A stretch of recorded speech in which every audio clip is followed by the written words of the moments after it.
Hello, Gambians. We are now in part two of the message. The first message was basically a brief historical introduction into how we got here. And for now, it's important that we look at the future.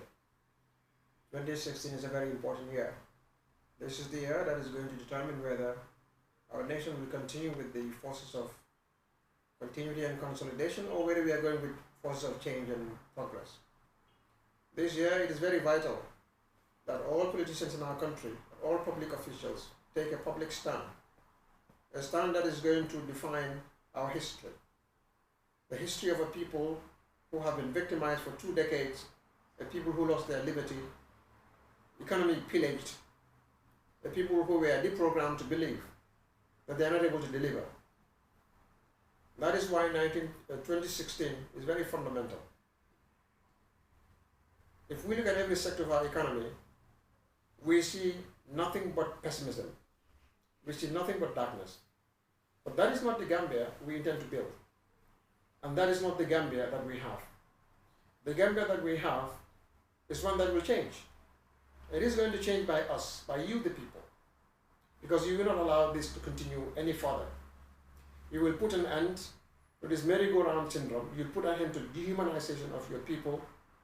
You will put an end to the bastardization of your economy and the personalization of the state.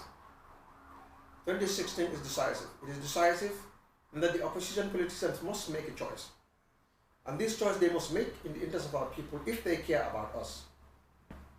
I consider myself among those who must make a decision as well as to whether we mean well for the people or for ourselves only.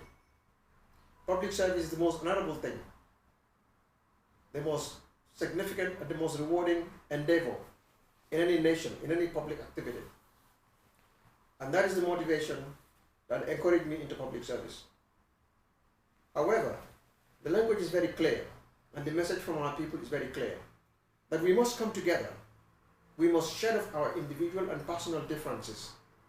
We must sit at the negotiation table to ensure that we usher in a new generation of Gambians who will be able to steer affairs of state.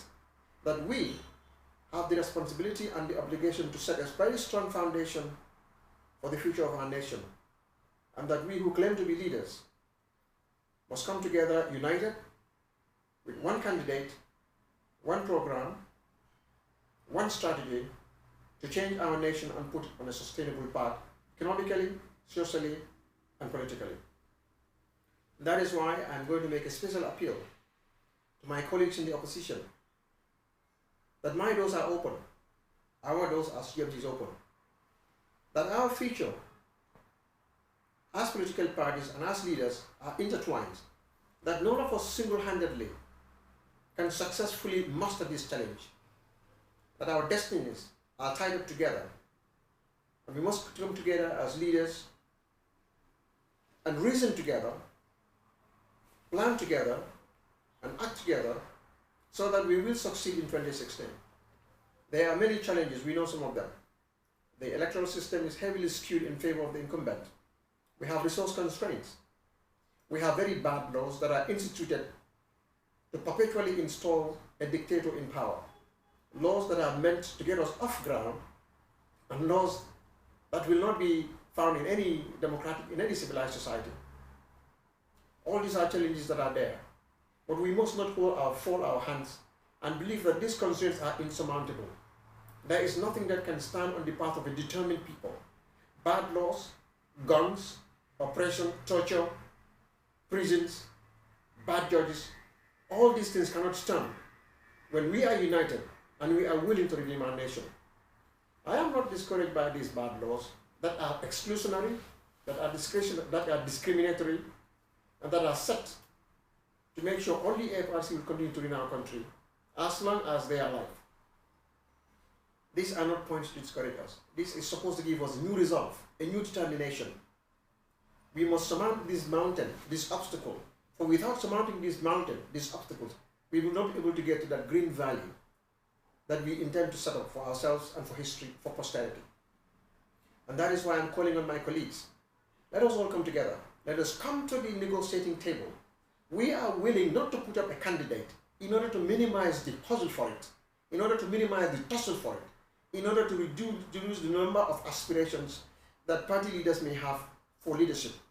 GMC is willing to take all of its resources, minor as they may be, to the advantage of a united opposition candidate, so that we can usher in a new era for our people. We are willing to campaign for that person. We are also willing to facilitate a discussion so that we can have a consensus. We are willing to unite the other opposition leaders. We are coming. We are available. We are consulting all of them, so that together, in a short period of time, we will emerge with a united candidate. We are willing to bend backwards to do whatever is necessary so that you, Gambians, will be able to live in your own country in dignity, in prosperity, with opportunity, equal opportunity for all Gambians. Our message this year is one of change. We can achieve this change if we come together. And that is why I have been speaking to Honorable Hussein Dabo, Honorable Khalifa Salah, Honorable Omar Amadou Diallo, Honorable Hamid Gamas, Honorable Amadou Ba, and all these people. We try to reach them, so that we can find a consensus. And we are grateful to a Gambian civil society organization in the diaspora that is working very hard to bring all of us on the same table. And I want to assure you, you will not find us wanting. We are willing, we are ready, we are prepared to get united. We are even willing not to put up a candidate, like I said earlier on, so that the field for that struggle will be lessened.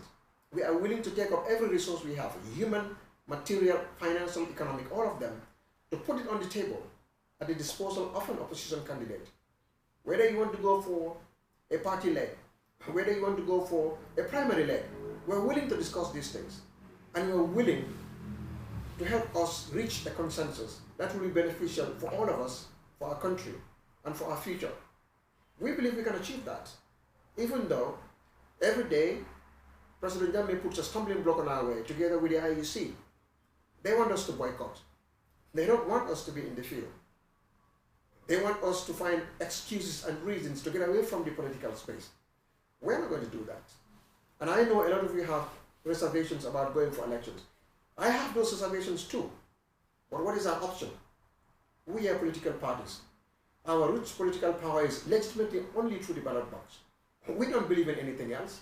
And we believe that we can achieve change legitimately through the ballot box. It is not impossible. If we are united, President Jammeh cannot rob us of our victory. He will not be able to govern a country in which opposition won an election.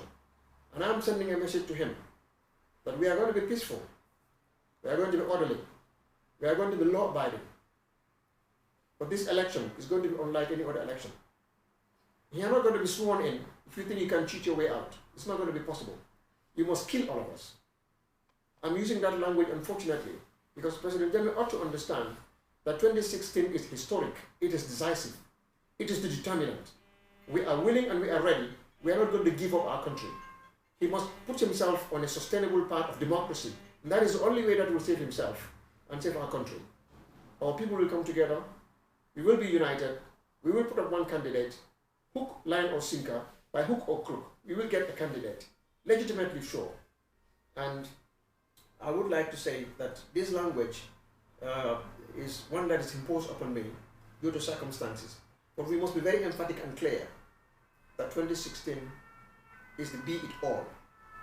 And we must achieve it at all cost, at all legitimate cost. Thank you very much.